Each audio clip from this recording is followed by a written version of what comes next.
2 PhDs against me. Place your bets now. All right, Dr. Dyson.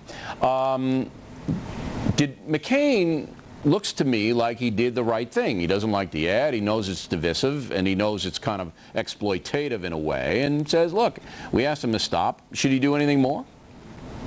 Well, I think, first of all, he's to be applauded for acknowledging that the ad is divisive, that it's racially inflammatory, and that it doesn't deal with the kind of politics that he thinks are edifying in America. So I think he's absolutely right to do so. So we should applaud him.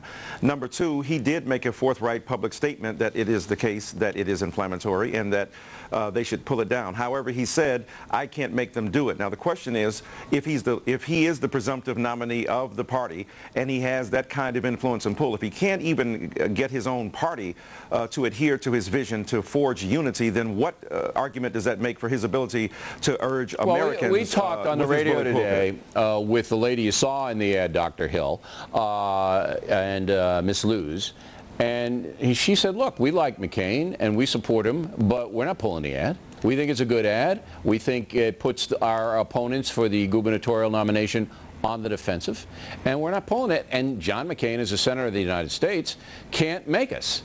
So where else do you go? What else do you do? Well, technically, he can't make them. But again, as Professor Dyson so accurately put it, he's the steward of this. Yeah, but so what? If the woman doesn't want to do it and she's the head of the GOP, she's not going to do it. And she's not. And I think that's a very dangerous and really disappointing move. But what I'd also like to add is that I'm not convinced that John McCain wants to see it go away. He has the extraordinary privilege of denouncing the ad and making it seem like he's above the fray at the very same time that Barack Obama is being dragged into the mud. And even if they ultimately go with what he says and actually take it off the air, which I think they will, it'll be on YouTube. It's on Fox News for the next 2 weeks, I'm sure. I don't think you're going to take it off the air. But look, but I'm saying what I'm saying is that's going to happen. It's a quintessentially Republican strategy to throw rocks and hide their hands, and I think that's what's happening here. I think the Democrats are pretty good at it as well. Yeah, but tonight we're talking about the Republicans, so that's okay. But look, you say you don't think he wants it off the air. Do you read minds now? I mean, I know you're a very talented man in a lot of different areas. And now, are you Kreskin now? Yeah. Or I mean, how can you make a statement like that? Yeah, I think. Well, let me. No. Dr. Hill made a statement. Dr. Dyson, let him defend himself. Sure. Go ahead. Well, I think it's historically the Republican Party has always done this, and Democrats have as well. I mean, we saw this even with Hillary Clinton just a few months ago, where Bill Clinton will make a comment comparing Barack Obama to Jesse Jackson, and then when people identify it rightly so as a racialized comment, they say, oh my God, why are we talking about race? Because they understand that will stoke. I don't think you can apply that to John McCain this specifically. Well, this is. I just think you're making a mistake. It's not fair to do that. Now, Dr. Dyson. No. When you have a 97... Let me jump in and say, let me just say what he's saying very quickly. But the point is this, plausible deniability on the racial front. In other words, you put forth a racial argument, you do it in a subterranean fashion. It's very inferential. It's not explicitly stated, not doing but it's an inference. He didn't make the McCain, here's the point. But McCain certainly is being advantaged by the fact that he can deny it in public, and I believe he means it, but at the same time, he's able to take advantage. I want to take it one step further. Life, liberty, and pursuit of regardless of whether that's his intent or not, he's benefiting from the kind of racialists out there who want to see that go forth. That might be true and it might not be true.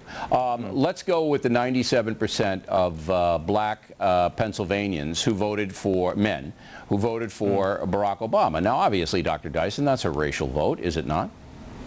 No, it's a vote for a candidate that they think is a 97%? There's no race component in that?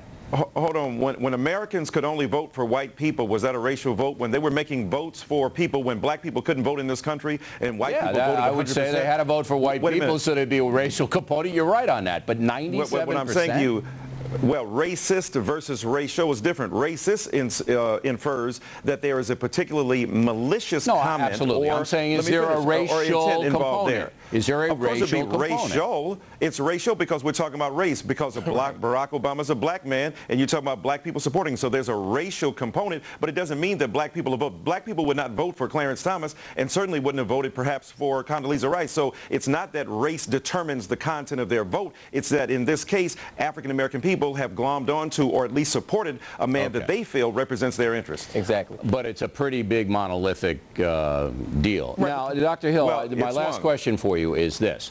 Our pal, Reverend Wright, who callers seem to think that I'm a villain because I actually am reporting on this man. I'm not going to get that. But he's now going on Bill Moyers tomorrow for a kissy face interview. We have a little transcript of it, and it's pretty funny. But of course I'm going to report on this on Monday. Of course I am. And Reverend Wright is not doing his former congregant any favors by racing around, just bringing attention back to Reverend Wright, is he? Well, it's certainly not advantageous for Barack Obama to have Jeremiah Wright in the news. However, Bill, you're doing more sometimes than reporting the news. 11 of your 14 talking points over a 2-week period were on Jeremiah Wright, even when it was no longer newsworthy. As I mentioned before, you'll have a Fox News report where the Lakers win the first round of the playoffs, and we'll have Jeremiah Wright's video reels going underneath it. There's a certain way in which we are making a spectacle out of this unnecessarily, and that is undermining Obama's campaign more than Jeremiah Wright or Barack himself. I disagree, obviously, make the editorial decisions here, because I think the President of the United States has to be known, and we don't know Barack Obama, Dr. Dyson, and that's the essence of my reporting. We don't know who Barack Obama is, and this guy is a very explosive guy. I'll give you the last word. Well, here's the point. People say that Jeremiah Wright and Obama are opposed on King. Jeremiah Wright represents Martin Luther King Jr. from 1965 on, when King said that America was the greatest purveyor of violence in the world today, and the sermon in his pocket before he was murdered, should he have lived to deliver it the next Sunday, was why America may go to hell. Dr. King spoke to black people in a way he didn't speak to mainstream America. Jeremiah Wright represents that. We need Obama to talk about where we need to go. Jeremiah Wright, what we have to overcome to get there. All right. Amen. It's a complicated deal, and if Barack Obama doesn't explain it further, he's going to lose a lot of white votes, as he did in Pennsylvania. Hey, doctors, always good, and your book is very interesting, Dr. Dyson. Thanks very much. Thank you.